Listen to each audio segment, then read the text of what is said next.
Sure. Okay. So I welcome you all. Thanks a lot for coming. Today we will have an open heart-to-heart talk about the women yogis of India. And over last 4 years, I've been giving seminars around the world about the women yogis of India.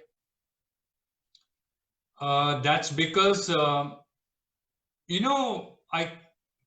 I started teaching yoga. I'm a yoga educator, and I started teaching yoga around the world somewhere 17 years ago.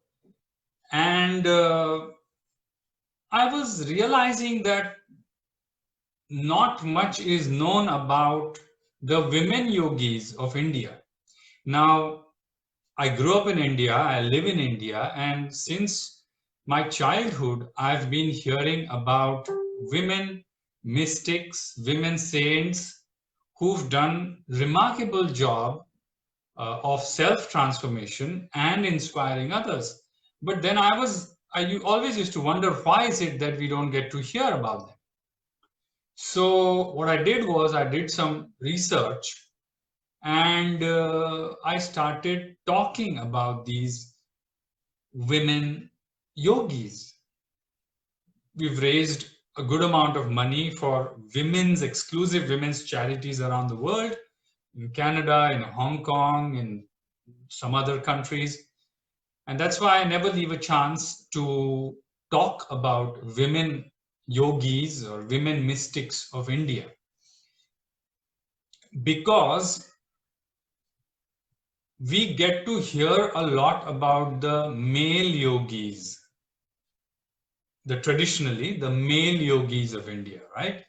I mean, we hardly know internationally, or you can say in the West, mostly the yogis that are known of are the men. But in India, we have a great tradition of women mystics. To give you an example, in my own home,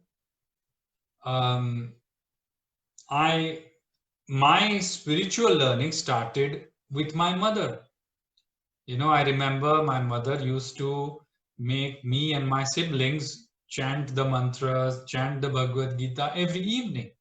So somewhere in India, the woman is looked at as somebody who passes on the seeds of spirituality to the next generation, even today. So then, if woman has such an important role to play in passing off the spiritual, traditional, cultural seeds to the next generation, why is the woman not talked about? It's not that my father was not spiritual. My father was also spiritual, but my mother took up the effort to pass on the spiritual gems, so to say. She would make the hardcore spirituality easy for us, entertaining for us. And that's why me and my two sisters, I have two elder sisters, we are brought up in a very nurturing spiritual environment thanks to my mother. Now, this is not just in my own home. I mean, in India, it is the mothers, the wives, so to say, responsibility to pass on this inspiration, the spiritual inspiration. If that is the case, my question was always, why do we not know about these women who passed on the spiritual wisdom? And that's why I call these women the women mystics, and also each woman, each mother, each wife who planted the seeds of spirituality in the men and also in the women. I call them silent revolutionaries, because somewhere I feel the women have not gotten their due for what they have done in the last 2000 years. So today I want to take you down the memory lane of last 2 millennia, 2000 years. And we are going to look at how the women, and I'm going to read to you some of their works, how the women played a fantastic role of planting the seeds of spirituality in the next generation. The men mystics that we hear of were nurtured by the spiritual seeds of their mothers, the women in their home. If you look at any male mystic of India, there is some contribution of the woman. And that's why in the Vedas, it is written, Matru Devo Bhava, means the mother is akin to God. Why? Because the mother is the first teacher, not just the teacher for practical stuff, but also for spiritual stuff. So this is to all you women out there, and this presentation and this interaction is also dedicated to all those women who have struggled to pass the seeds of spirituality to the next generation in spite of patriarchy, in spite of strict self-defeating rules and the very, very tight norms that they had to face. We will look at that. Okay, so this is to all you women out there, because I believe women are still the inspiration, because somewhere a woman's, so to say, a woman holds the house together. Even today, nothing much has changed. I mean, sometimes I wonder if anything has changed. I mean, globally, generally, for the state of women. Women are still fighting their rights. Sometimes I see in India, and even globally, nothing much has changed. Women have to still fight for their rights. We've sent space to Moon and Mars, but the ground reality is the women have to still fight for parity with men. And that's why I believe we all, women and men, can take some inspiration from these few women mystics that I'm going to introduce you to today. Okay? Now, as I said, the woman holds the house together. I mean, I have grown up with 3 strong, empowered women. I have 2 elder sisters and a mother. So I have always seen empowered women around me. And they held the house together. Even today, if you see in a normal household, if a woman falls sick, the entire family dynamics is disturbed. Now, why is it that the woman becomes a nucleus of the household? Why is it that the woman holds the whole system of family together? That's because woman can. A woman can. And I'll tell you why. That's because the nurturing spirit of the universe has come into the woman. I'm saying it again. The nurturing spirit of a woman. In Sanskrit, it is called the Matra Shakti. Matra means mother. So mother is the embodied form of nurturing, but the nurturing Shakti, the nurturing spirit is in a woman. So as they say, the protection principle is the man and the nurturing principle is the woman. And because the woman is embodied in the nurturing principle, she holds the family together. There's a beautiful mantra, and I'm going to quickly sing it to you from a scripture called Devi Mahatmya. It's the scripture of the goddess. And it says, some of you may be knowing this mantra. It's called the Devi mantra. Yadevi sarvabhuteshu matra rupena samstita. Namastasyai, namastasyai, namastasyai, namo namaha. Means, Yadevi sarvabhuteshu, O goddess of the entire world. Matra rupena samstita. The one who embodies as the nurturer. Namastasyai, namastasyai, namastasyai, namo namaha. I salute to you. And then it goes on and on. Yadevi sarvabhuteshu vidyarupena samstita. Means, O goddess of the entire world, you are established in form of wisdom, self-wisdom of the self. I salute you, I salute you, I salute you. Yadevi sarvabhuteshu kshanti rupena samstita. Kshanti, not shanti. Your kshanti means perseverance, endurance.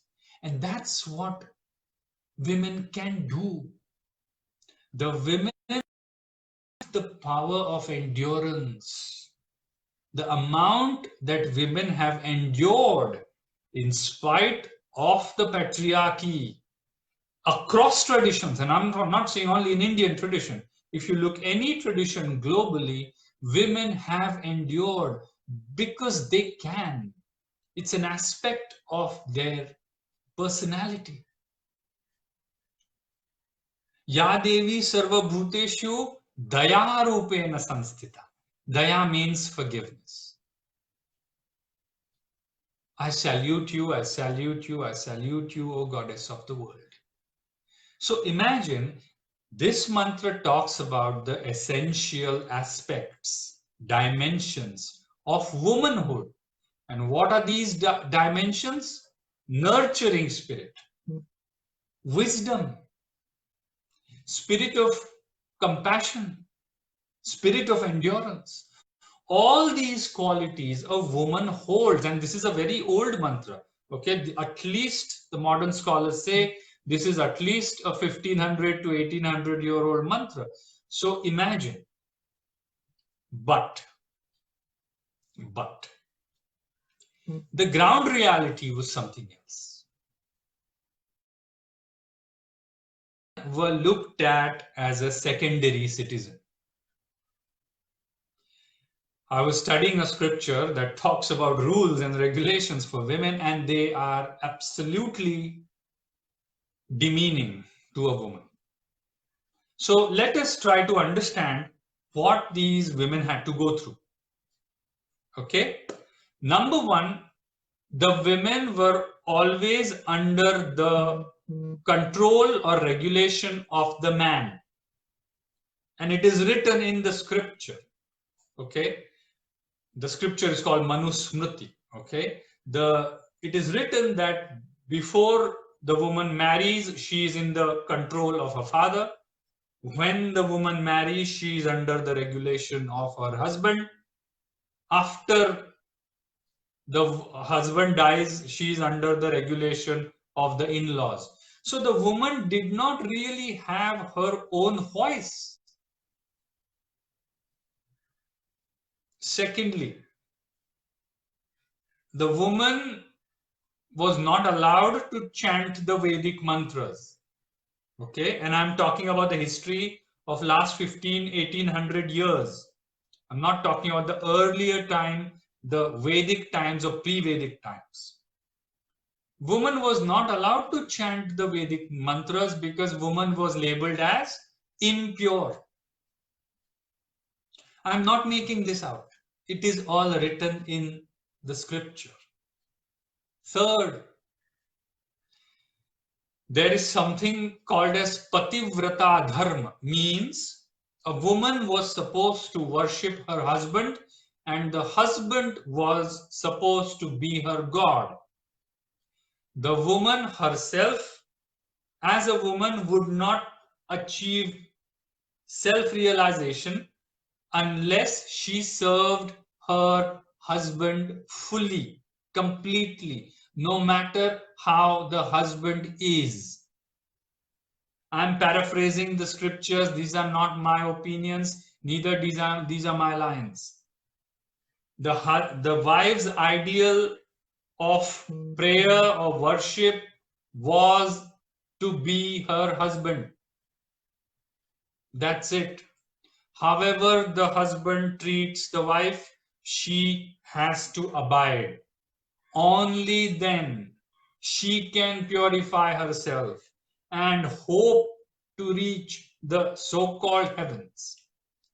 So imagine the women had a lot to endure.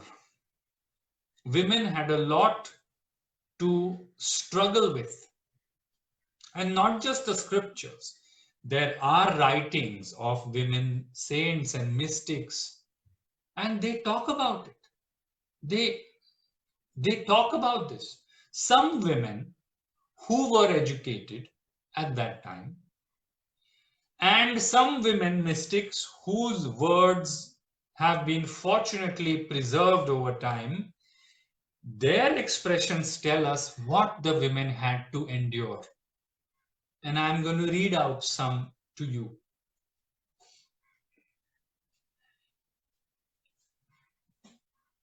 So, there was a saint woman yogi called Bahinabai in the 17th century. She says, there is no merit in the company of the women, they say. I was born in a woman's body. So how do I arrange for a better life? Idiocy, possessiveness, temptation, and illusion, all these make a woman's character, they say. Thus, is a woman's body deemed treacherous? How on earth can I aspire for a higher goal? Imagine, now this is a woman who could read and write. Okay, like I told you, some women, because of the family, could read and write. And this woman in 17th century, imagine her plight. She is writing in her poems that what have I done? What can I do? Because the situation was so tight, we can't even imagine today. Today we can't imagine. Today we are so blessed as spiritual people because we have resources. We have YouTube, we have devices like this where we can interact, we can study, we can learn. If a woman wants, she can step out and go attend retreats, and so many things she can do to satisfy the thirst of her soul. But at that time, it was virtually impossible. Virtually impossible. Because there was always some literally big brother watching over you or watching you.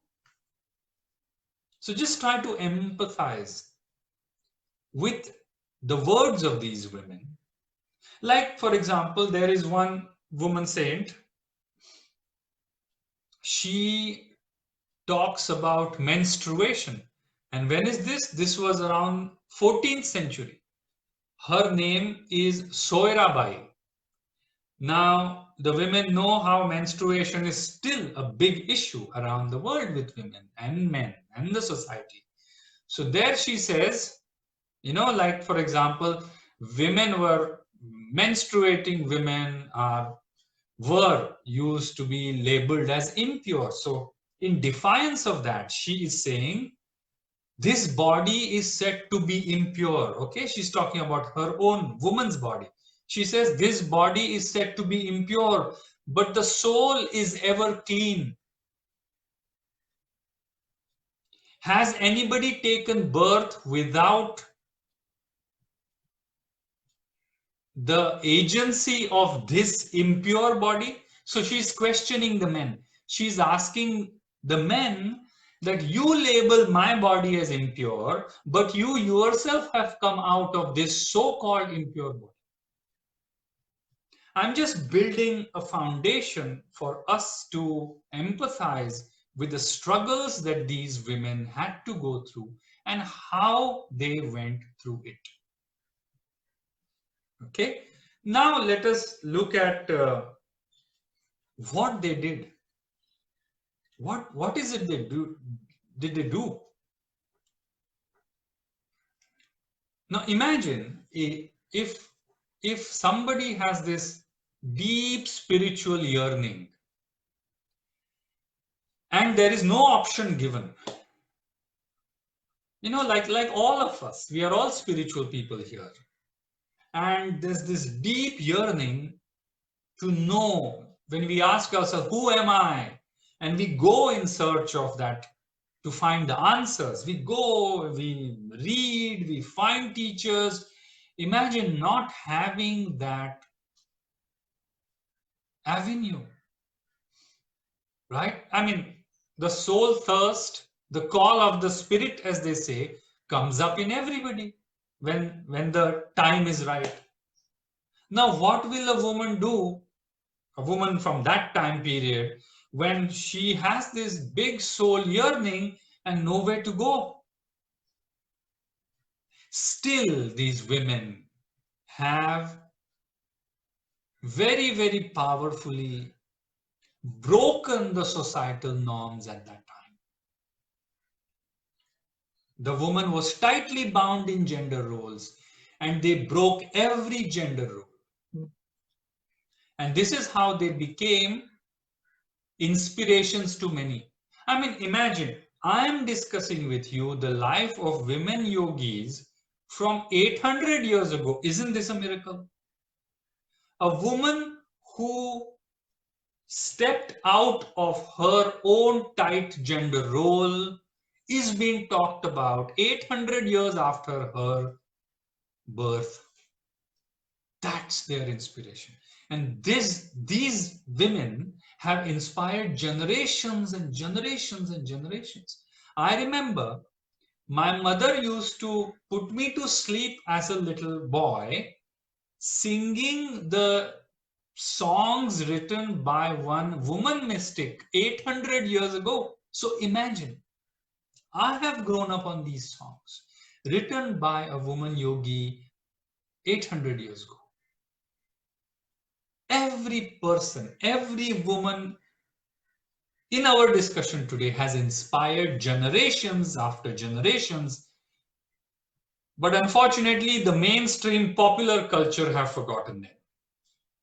Okay, so imagine the soul thirst comes up.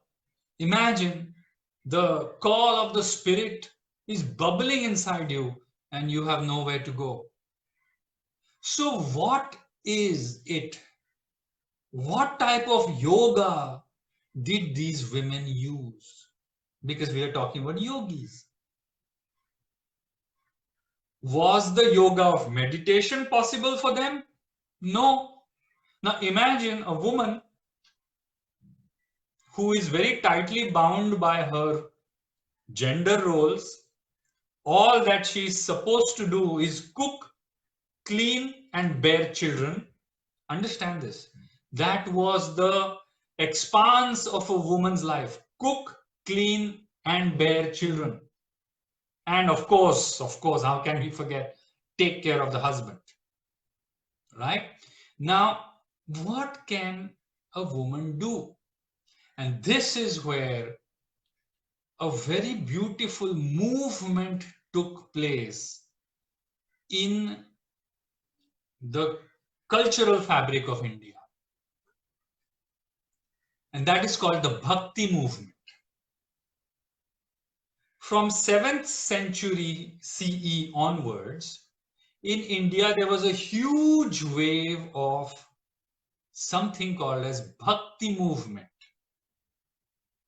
Bhakti yoga was the path, was the weapon, so to say, that was used by these women.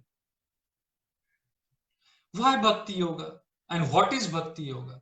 Bhakti yoga means completely loving and surrendering to the God. These women that we are talking about are not some hatha yogis or not some uh, meditative yogis. They are mostly bhakti yogis because they used the path of love. They allowed their love for the divine to take them to such a stage, such a height, where their ego melted away. And this is the power of Bhakti Yoga. And for Bhakti Yoga, you don't have to go anywhere. You see, you don't have to go to the forest to meditate. You don't have to go to some teacher. No. Wherever you are, you think of the God that you love, the divine that you love, the divine beloved. You just think and keep that divine image in your heart. And this is their weapon. These women yogis used Bhakti Yoga. By repeated thinking of their divine ideal, they purified the mind, just like a Hatha Yogi purifies his mind through asana and pranayama. Just like a meditating yogi purifies his mind through concentration. So understand, these women just did few simple things. Loved their divine beloved, trusted their divine beloved, and surrendered to their divine beloved. Three things. I'm saying it again. Loved their divine beloved, trusted their divine beloved. Trusted means having faith, deep faith. No matter what, they did not allow the faith to die. And lastly, surrender. So today we are going to look at some of the writings of these women mystics, and we will see how they used these qualities to grow spiritually and inspire other women.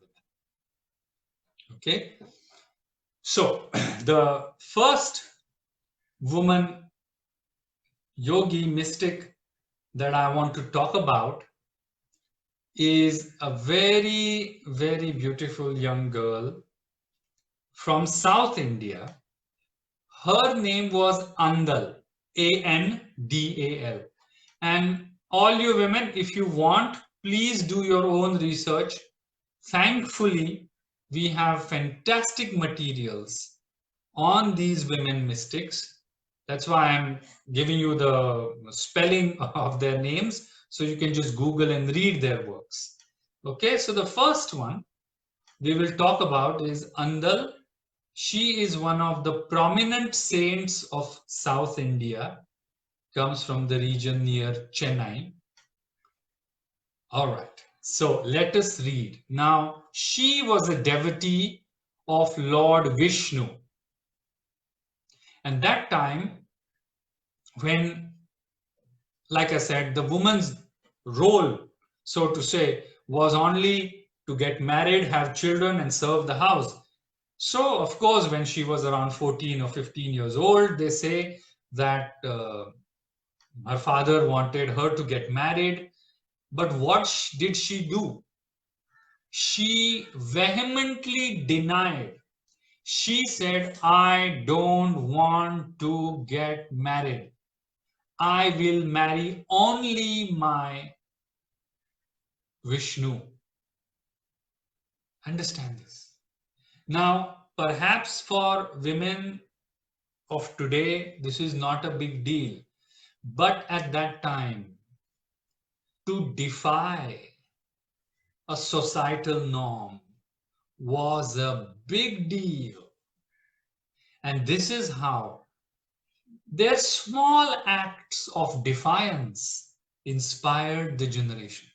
So I'm going to read out to you just a couple of her couplets. Okay, they are very symbolic, they are very culturally heavy. So please excuse me if you don't understand some cultural, things, but I'll try to explain it to you quickly. So in this one, she talks about how much she misses her divine beloved.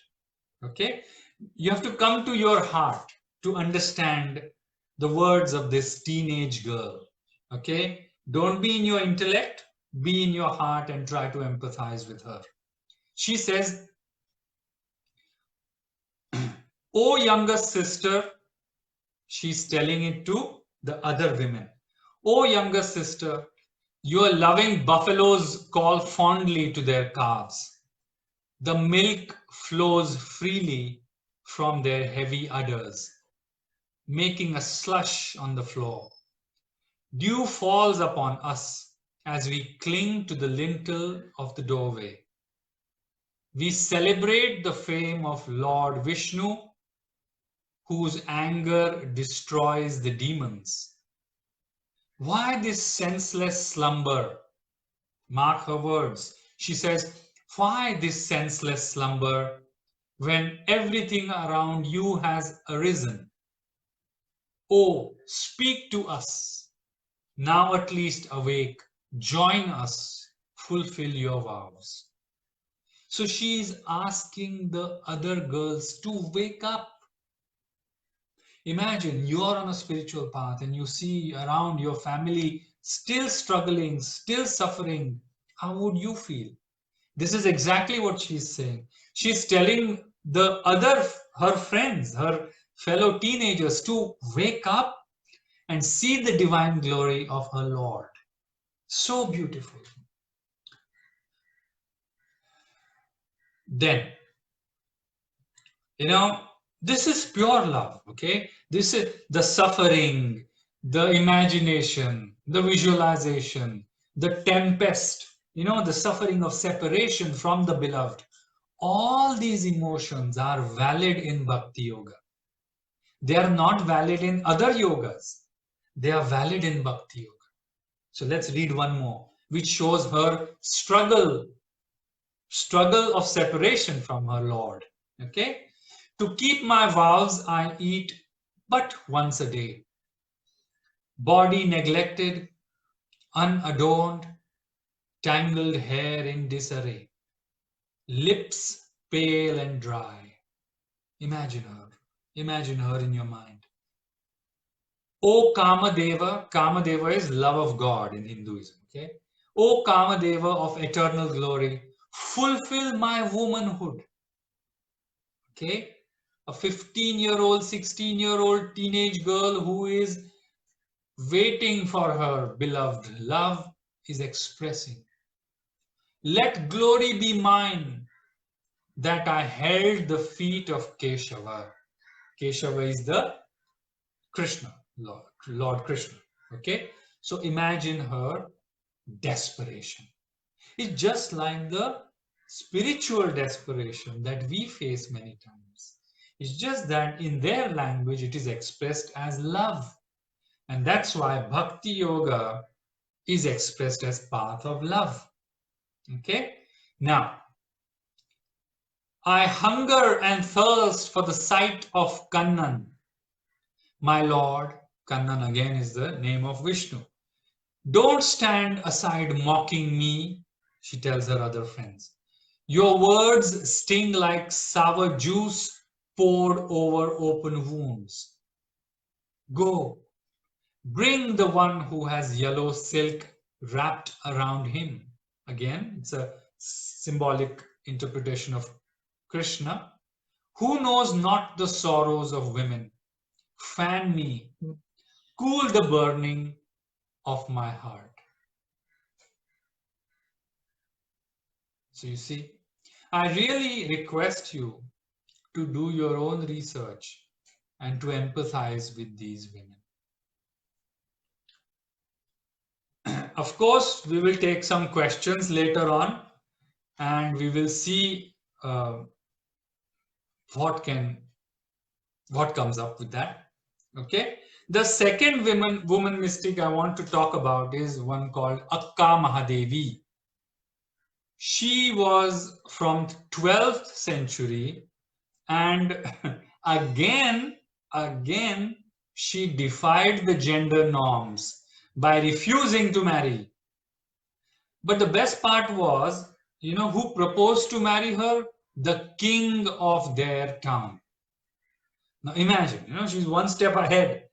If the king offers to marry you and you don't accept the king's hand in marriage,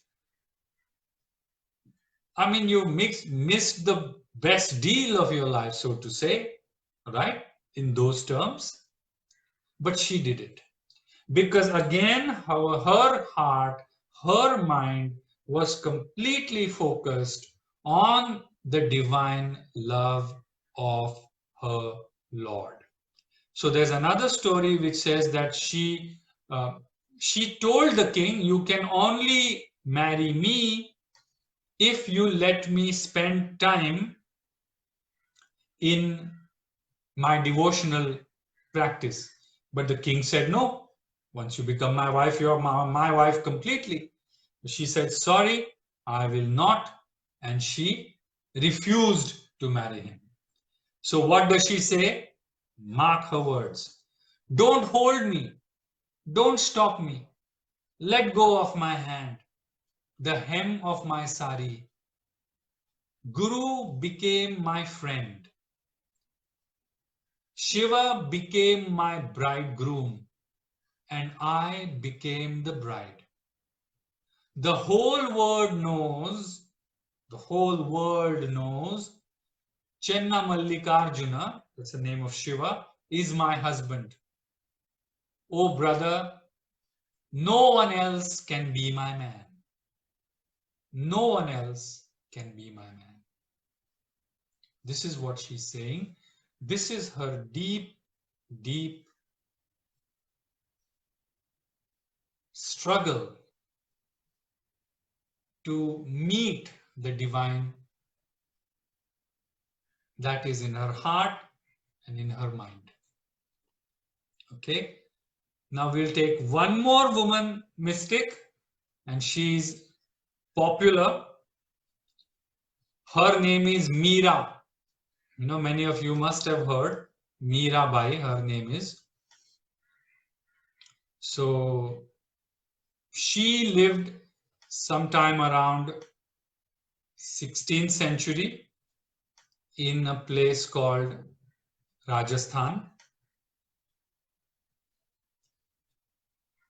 So she got married, and apparently she was mistreated by many of her in-laws. So here she says, "Oh, my companion," Saheli means a female friend. She's addressing it to the female friends. "I am married to my eternal husband, Krishna. I am now married to the invisible husband. After having gone through 84 lakh births," now 84 lakh means around 8.4 million. So in Hinduism, they say that you have to go through each species to come to the level of human body so that you can grow spiritual. So she says, "I have gone through 84 lakh birth and death cycles. I have suffered a great deal in my separation. Now I will merge with him. Now I will become one with my divine beloved." One more. Like when you are in love, you are only thinking of your divine beloved or your beloved all the time, right? How is he looking? What is he doing? Things like that. So same with her. So she's saying, "My lover, Lord Krishna, has come to meet me. He, the lover, has come and made me his bride. Now that I am his beloved, I have not the slightest doubt in my body. I have abandoned my desires and cravings for anything else in this world along with the duality of this world. O my beloved's head is full of crown of peacock feathers. He is wearing a yellow garment below his waist and appears very beautiful. I have lovingly accepted Shama or Krishna as my husband, and now I am the most blessed of his gopis.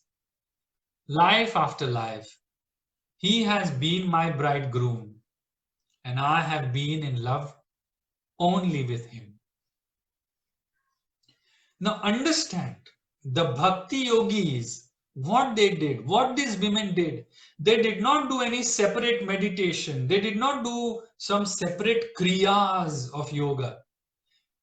Their practice was continuous remembrance of their loved one. And for all you yogis or tantrikas out there, this is it. The practice of remembrance is the main practice of spirituality. Why? Because, we are not monks. Like they say in the traditional yoga, we are grihastha. Grihastha means we are householders. We are not exclusive monks.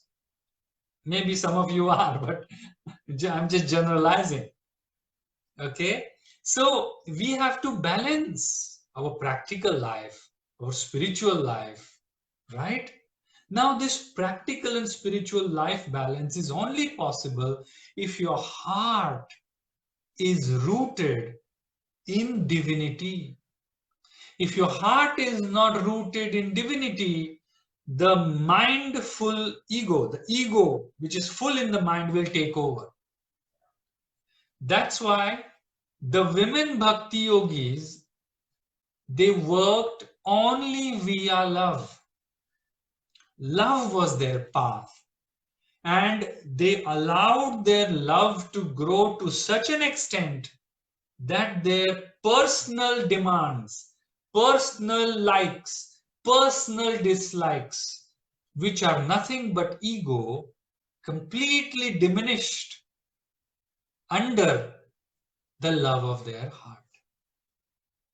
And that's why one of the main lessons we have to take from the life of these women yogis is that, number one, keep loving your soul, yourself. Body will perish, breath will perish, mind will confuse you, but the divine is within your heart. Love that divine, because fundamentally we are all divine, at least in the yoga philosophy. The yoga philosophy believes that however your body is, however your mind is, fundamentally we are divine. It's like you take Coca-Cola, you take Pepsi, you take Fanta. Fundamentally, they are all water, right? Same way, fundamentally, we are all divine. When we love that fundamental divine within our hearts, the ego, our struggles, our selfish needs, our expectations from others, all melts away. And as the ego and its demands melt away, the divine light within heart shines more and more and more. And in that divine light, you have a completely different vision towards yourself and the world. And that vision is the vision of the world. The second lesson for us is we don't need many techniques. In modern times, we have become technique shoppers. We have become guru hoppers. Sorry, I'm saying this on the Guru Purnima day, but I'm being very honest when I'm speaking to you like that. Though I don't know who's out there listening to me, but I'm just going on. But We don't need many techniques. This is what these women have taught us. We don't need to jump from this technique to that technique to that technique. Just find one technique, one ideal, and give it its due. Give it time. Every spiritual technique will work. Only you have to surrender to it. If we cannot surrender to our ideal, our focus, then what will happen? With every maturity of spirituality, the ego will also mature, and we don't want that. And then we reach something called as the spiritual ego. It's a completely different type of ego, which is very hard to crack. That's why remember the three things I told you first. Love the divine within, trust the divine within, and surrender to the divine within. Let the divine love start off your journey.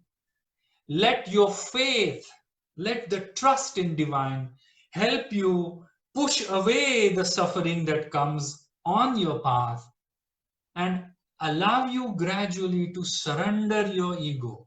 Once your ego is surrendered, all the conditionings, all your self-doubt, all your limitations that are based out of that ego will just melt away. And then, as the women yogis say, then you will meet your beloved. Meet your beloved means you will become that. And the women yogis say it very beautifully.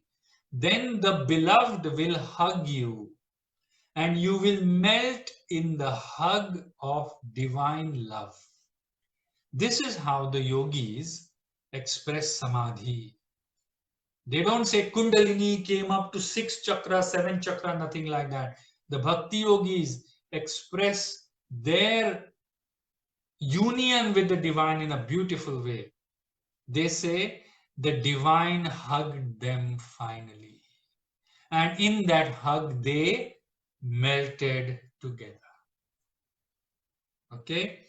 Like I said, I can go on and on and on because I'm very passionate about this topic. I would really advise you, or at least suggest you, sorry, I'm no one to advise, to research, not just in the yoga tradition. There's an extensive field of writings in the Christian tradition as well. So many beautiful women mystics in Christianity as well. They can inspire all the women in this time.